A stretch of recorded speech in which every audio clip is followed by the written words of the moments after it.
मुलगी पळवून नेल्याचा गुन्हा, 8 दिवस कोठडी. चित्रपट पाहायला गेलो आणि थेट जेलमध्ये पोहोचलो. चंद्रशेखर बावनकुळेंनी सांगितला रंजक किस्सा. राज्याचे महसूल मंत्री चंद्रशेखर बावनकुळे यांनी सांगली येथील एका कार्यक्रमात आपल्या तारुण्यातील एक रंजक आणि मजेशीर किस्सा सांगितला. वयाच्या 20व्या वर्षी पत्नीसोबत चित्रपट पाहायला गेलो असताना पत्नी अल्पवयीन असल्यामुळे पोलिसांनी त्यांना अटक केली होती. ती आपली पत्नी असल्याचं सांगूनही पोलिसांनी त्यांचं म्हणणं ऐकलं नाही आणि मुलगी पळवून नेल्याच्या संशयावरून आपल्याला चक्क तुरुंगात जावं लागला असल्याचा एक किस्सा बावनकुळे यांनी सांगितला. चंद्रशेखर बावनकुळे म्हणाले, मी 20 वर्षाचा असताना पत्नीसोबत चित्रपट पाहायला गेलो होतो. तेव्हा माझी पत्नी अल्पवयीन होती. चित्रपटगृहातून बाहेर आल्यावर पोलिसांनी आम्हाला पकडलं. माझी पत्नी त्यावेळी अल्पवयीन असल्यामुळे तिनं सांगून देखील माझ्यावर मुलगी पळवून नेल्याचा गुन्हा दाखल झाला आणि मला पोलिसांनी तुरुंगात टाकलं, असा मजेशीर किस्सा त्यांनी सांगितलाय. तसेच तब्बल 1.5 वर्ष ही केस सुरू होती आणि मी 8 दिवस जेलमध्ये असल्याचं देखील बावनकुळे यांनी सांगितलं. पुढे बोलताना चंद्रशेखर बावनकुळे म्हणाले, आमचे प्रेम जुळलं तेव्हा पत्नी 16 वर्षाची होती आणि मी 20 वर्षाचा होतो. आम्ही दोघेही अल्पवयीन होतो.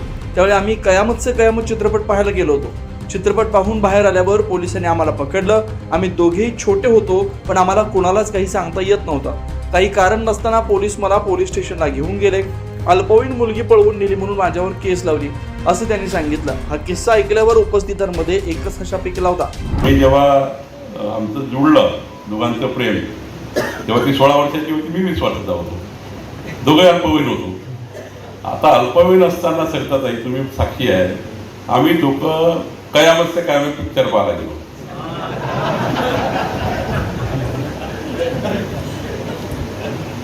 सरिताताईचं घर ते अलंकार टाकीत जवळून 200 मीटरवर आहे.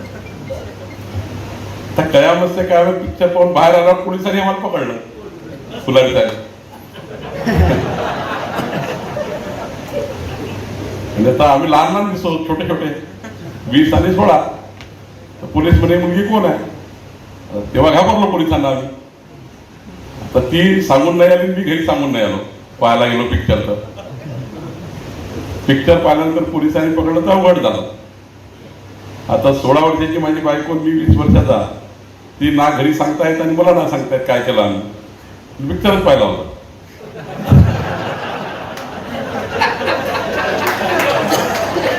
त्या काळात काही फालतू चालायचं नाही, त्या काळाचा होता.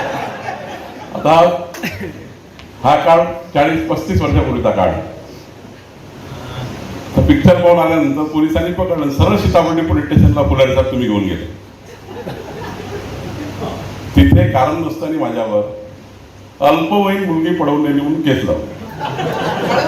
हा, पळवून नेली. 363, 367 टाकत झालं पोलिसांच्या वतीने. 363, 366. मी 7 दिवस सेंट्रल जेलमध्ये राहिलो. सेशन कोर्टाची ट्रायल झाली, कारण 363, 366 सेशन ट्रायल आहे. मला 1.5 वर्ष कोर्टात जावं लागतं. माझी बायको जी झाली आहे ती वारंवार सांगायची, मी पळून नाही आलो, मी दोघेही पिक्चर पाहायला आलो, मला कोणी पळून नेलं नाही.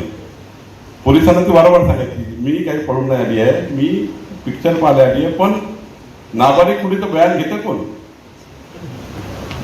तिच्या आईवडिलाचं बयान घेतलं. आईवडिलांनी सांगितलं, हो बाई. आता नाबालिक असल्यामुळे तिचं त्यावेळी पोलिसांनी बयान काही ऍक्सेप्ट केलं नाही आणि पोलिसांनी आईवडिलाचं बयान घेतलं, तिच्या भावाचं बयान घेतलं. आईवडिलाला काही माहित नाही, भावाला काही माहित नव्हतं काय झालं, हे पिक्चर पाल केली की कशाला गेले. त्यांनी स्टेटमेंट देऊन टाकलं, होय आमची मुलगी गायब झाली. तर खरं तर अशा घटना घडतात जीवनामध्ये. मग आमचं लग्न झालं. सेशन कोर्टमध्ये कोर्टाने सांगितलं की अल्पवयीन मुलगी जरी असली, फुलारी साहेब, अल्पवयीन मुलगी जरी असली पण ती कडनं बयान देते की मी पडून गेली नाही. माझ्या बायकोलाही सांगायला लागलं कोर्टात, मी पडून गेली नाही, माझ्या नवऱ्याला मी पळून नेलो होतो.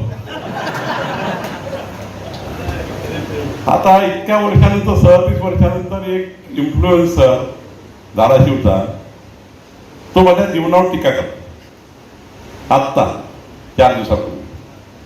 आणि म्हणतो की बावनकुळेंचं आयुष्य असं आहे की लहान लहान पुढे पडवून नेल्या, हे केलं ते केलं. आता मला 2 नातवंड आहे, मुलगा आहे, मुलगी आहे, 2-4 नातू झालेले आहेत. इतकं झाल्यानंतर 40 वर्षानंतर एक इन्फ्लुएन्स देतो की बावनकुळेंनी मुली पडून नेली होती. फार वाईट आहे त्यांचं जीवन.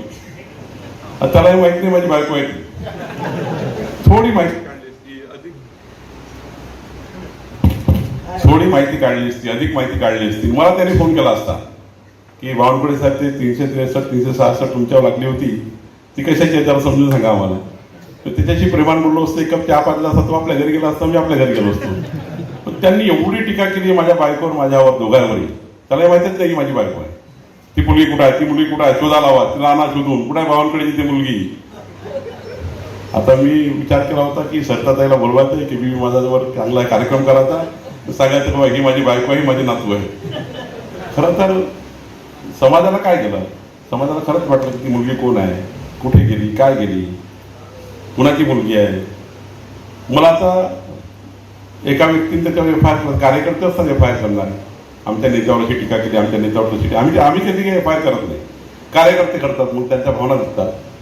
मला त्याला नोटीस द्यावी लागते. मग आता नोटीस दिल्यावर तो म्हणतो आता मला कशाला नोटीस दिली. शेवटी अशा भूमिकेतनं कधी कधी आपल्याला दुहेरी फटका बसतो. याचा अर्थ आम्ही डिजिटल